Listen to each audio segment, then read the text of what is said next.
Hello everyone, my name is Qiao from University of Minnesota. I'm going to talk about our multi-stakeholders investigation of VR in higher education.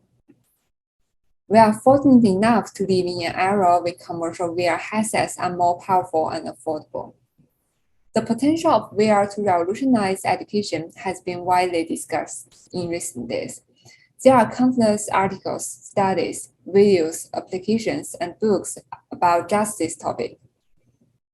VR has received increased attention as an educational tool, and many argue it is destined to influence educational practices. But if learning in VR is so exciting, why don't we see it used more in higher education? With this in our mind, we come up with 3 research questions. Who are the stakeholders we need to consider for using VR in the classroom? What is the rationale for VR use in higher education? What challenges do major stakeholders face in using VR technology in educational activities? In order to get a more holistic view to answer the research questions, this study applied a multi-method approach with semi-structured interviews, followed by 2 workshops with university students and instructors. The technical possibility workshop focused on experiencing and discussing the educational VR activities. An Asian workshop focuses on brainstorming ideas of educational VR design and identifying the importance of other stakeholders. We followed up with another round of interviews with other major stakeholders identified by the workshop.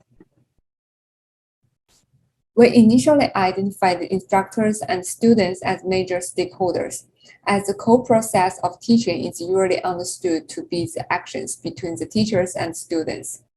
Through our 4th round of interview, it became apparent that there are more people beyond instructors and students that we should consider as stakeholders when integrating VR.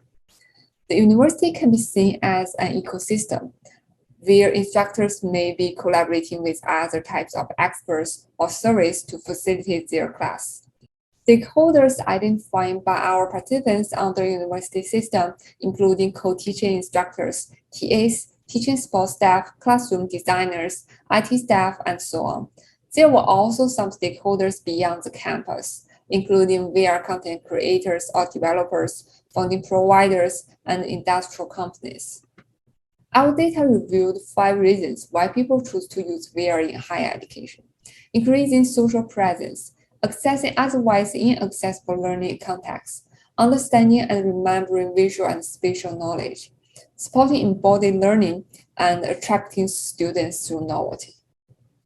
I'm going to talk about the first one in this presentation, social presence.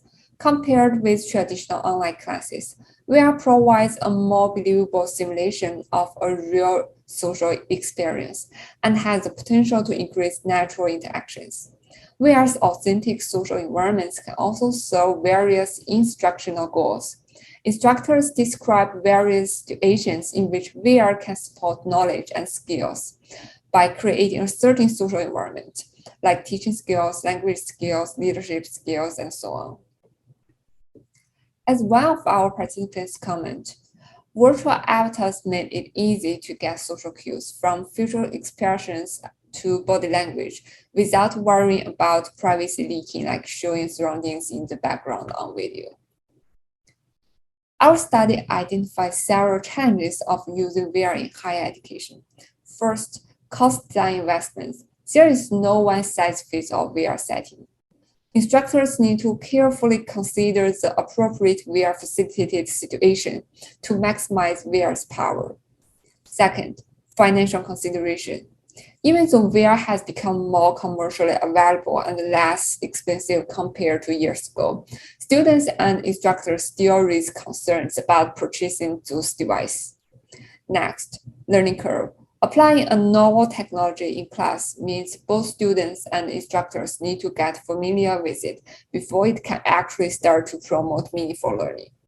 Next, technology management involves but is not limited to storage, maintenance, distribution, and in-class management.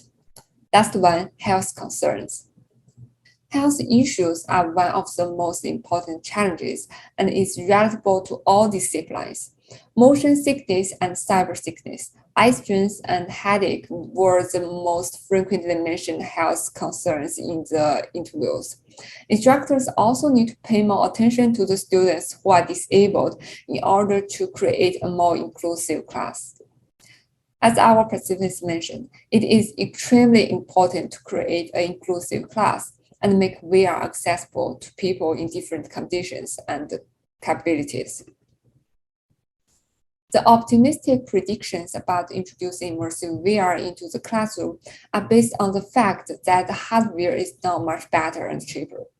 Our findings demonstrate that no matter how excited people are about using VR in the classroom now, in most situations, instructors can only include this as a small optional experience because of fundamental barriers to equity. Unlike other challenges of VR, equity becomes a major obstacle that prevents adoption. For example, if one student experienced a severe sickness, most instructors in our study would choose to no longer use VR.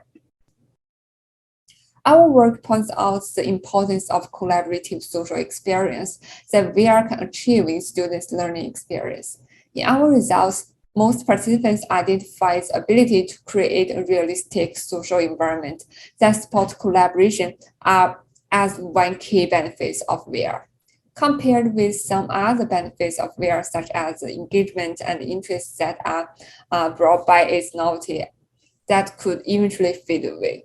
The social presence is a long-lasting benefit because it is derived from the nature of virtual reality. We found that different stakeholders at a higher education institution have the power to accelerate the integration of VR technology into traditional classrooms. Most notably, institutional support can promote sustainability and maximize efficiency in many aspects in the long term, including but not limited to management, deployment, and content creation. So takeaways of this paper. Collaboration experience is critical for educational VR. Ensuring that VR is accessible is the most important challenge to adoption.